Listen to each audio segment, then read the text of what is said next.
We'll get to these two in a moment, but we start with Arsenal. We exclusively revealed that Arsenal have made an approach for Real Madrid attacking midfielder Martin Odegaard. The Arsenal boss Mikel Arteta didn't give much away in his news conference earlier today.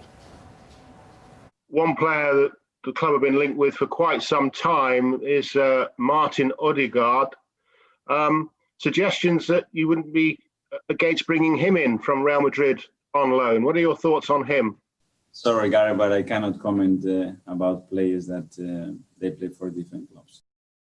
Yeah, OK, we knew that might have been the case this morning when Gary Cotter was asking the questions. I guess he's not a fan of the show. But we can give some stuff away. What do we know about this potential deal? Yeah, as much as Arteta says he can't discuss it, we can. And we can tell you that Arsenal have made an approach to Real Madrid for their attacking midfielder, Martin Odegaard. And you can understand why, right? A fantastic loan spell at Real Sociedad last season. Played 36 times, 9 assists, 7 goals. One thing we do know that Arsenal have been looking for in this transfer window is an attacking midfielder. They've been linked with so many: Draxler, Julian Brandt, Emiliano Buendia from Norwich. Now, Odegaard does want to leave Real Madrid because he wants to get playing time. He doesn't want to leave them as a club. He likes the club. He signed a long-term deal with the club. But the fact is, since he's returned back to Real Madrid this season, he's only made 3 starts out of 18 possible starts for them in La Liga. He's only played 5 minutes in the last couple of months. So you can understand why Arsenal are looking to bring him in on a 6-month loan until the end of the season. Now, Arsenal do have a lot of competition. A lot of that competition is coming from the Eredivisie, where he spent a couple of seasons there before for Vitesse and Heerenveen, and fantastic numbers for both clubs.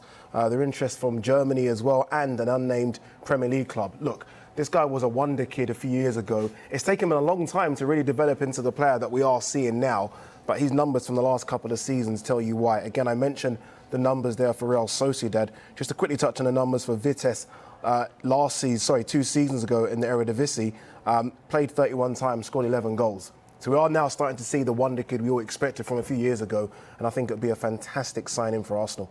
Right, well, we spoke to our Spanish football expert Alvaro Montero this morning on Good Morning Transfers to give us his take on the player. Extremely good player. He's a 22 years old player. If someone asked me from Arsenal what kind of player is him, I would say it's very similar to Mesut Ozil because he's lefty. He plays extremely well between lines, between the strikers and the midfielders. Maybe he has even more goal, for example, than Mesut Ozil, but maybe he travels a little less. But it's an amazing player, and I think it will be an amazing player for Arsenal and for Mikel Arteta for sure. It's a tricky situation right now with Zidane because the player is extremely angry.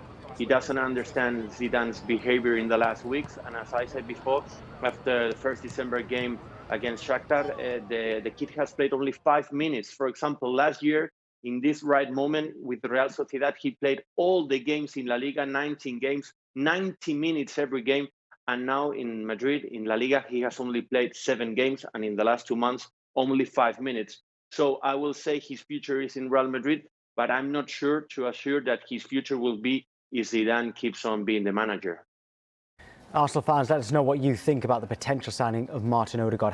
#transfer talk it is on Twitter. We can't just bring one other line to you about this because we understand that Leicester were one club interested in the possibility of a loan deal for Odegaard when it first became clear that Real Madrid were prepared to let him leave. But after preliminary discussions, Leicester decided not to pursue the matter. OK, so let us know what you think, Arsenal fans here. #transfer talk. Where would Odegaard fit in at Arsenal? It's just interesting to hear all the different Premier League links with Odegaard because what they would have seen is what we've all seen across Europe. You talk about all those loan moves that he's had at Sociedad and also Vitesse as well. And what they would understand is that you have a midfielder right now who doesn't mind playing in between the lines, as Alvaro was talking about. But it's the weight of pass. It's also the excellence that he shows in between those lines, the composure, the things that you can't really teach a player that either innately have it or they don't have it. And what I have loved, Ade, about his sort of progression over the last couple of years is the eye for goal more than anything else. He came in as this wonder kid, as you labelled him, with the attention and the sort of the vision and the passing accuracy, but it's the eye for goal that he showed at Sociedad especially that has shown the growth in sort of Odegaard's game more than anything else. So where does he fit in at Arsenal? Well, Arsenal have been adaptable and been very flexible within their formation. Sometimes you see them play with a 3 up front, sometimes you'll see them play with the 2, and then obviously you have the attacking midfielder where Emil Smith-Rowe has shown as of recently against Brighton, Chelsea and West Brom what he can do in that number 10 position. So you've seen Arteta be flexible with his formations, and you can see where Odegaard, who can play out wide, who can also play at number 10 position, could easily adapt to the Arsenal system too. You can see there on your screen, it says skysports.com/play. Go there now to this poll, all right? It's going to be rate the potential signing of Martin Odegaard. This is for Arsenal, and it's out of 5 stars. So skysports.com/play to have a look at that. And JD, do you think it would be a direct replacement for Ozil then if this is to go through? Does he just go straight? Well, a direct replacement. Ozil wasn't playing, but you think that he's that type of player? I think you do have to kind of look at the way that Arteta has moulded Emil Smith-Rowe, and we're going to use Emil Smith-Rowe as the example, because that is the person that was playing the number 10 position most recently and has sort of been moulded into that attacking midfielder. It would fit a very similar mould. And as I alluded to earlier, he can be versatile in his sort of play. He knows where to find the accurate spaces and where he can be effective in the final third. And that's difficult to find in any player. And he can score goals. And that's difficult to find in any player. That's what Alvaro said, which was key there. Look, obviously we can't compare him to Ozil like that just because he's a young player coming through, and Ozil's obviously a lot more experience, won a lot of stuff in the game.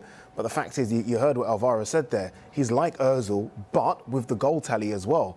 I mentioned how many goals he scored for Real Sociedad last season. You go again, season before that, Vitesse. He scores goals. He scores goals. He assists. He's hungry. He wants out, and that's what I think is more impressive about him. He could easily sit on the Real Madrid bench and say, it's okay to get a little appearance here and there. No, he wants to go out and play. Of course, he's at that age now where he needs to play. And I think, look, if Arsenal can get him, he adds competition for Saka and Emil Smith-Rowe, but more importantly, he gives them a bit of depth, something that I think they've been lacking off the bench. So great signing if Arsenal can get this one done. Yeah, 3.4 stars out of 5, so a few doubts there. Not on Twitter, though. Joe says that Odegaard and Neto would be unreal in this market. I think that's Neto, the Barcelona goalkeeper, as opposed to Pedro Neto, who's at Wolves. So he'd be happy with those two. Odegaard, we know that there's interest there. Jay says very interested in Odegaard. I've seen him a few times, and his game is very clean and creative. Jack says, I think Odegaard would be a fantastic signing for Arsenal, as it'll add much creativity they need to make their squad more competitive in the Premier League. Right, so that's a potential incoming there, Ade. Do you think that would be the end of their business, whether they get him or not? For this window, yes. Although someone just mentioned Neto there, we do know that Arsenal were interested in the goalkeeper. They're probably going to be priced out of the Neto deal. A goalkeeper just to give Leno and Renarsson some competition. Emi Martinez was that guy, so he's gone to Aston Villa.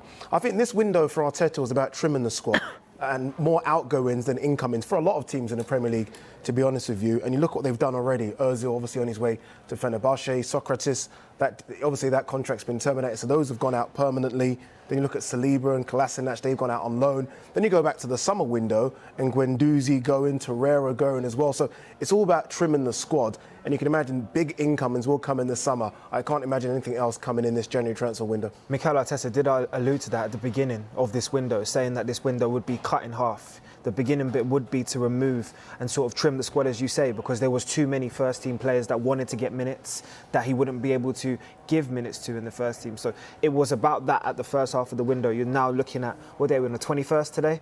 With only, about 10 days to go, he can now look at places where he can improve upon his squad. He very much knows what his philosophy is. He's been very vocal about wanting to promote those young players, about wanting to bring them through the system. That's what's key, isn't it? But he's also been vocal. Some of the young players coming through. About bringing quality into the squad that can improve those players so that they can become the core, but they have other people that they can grow with as well.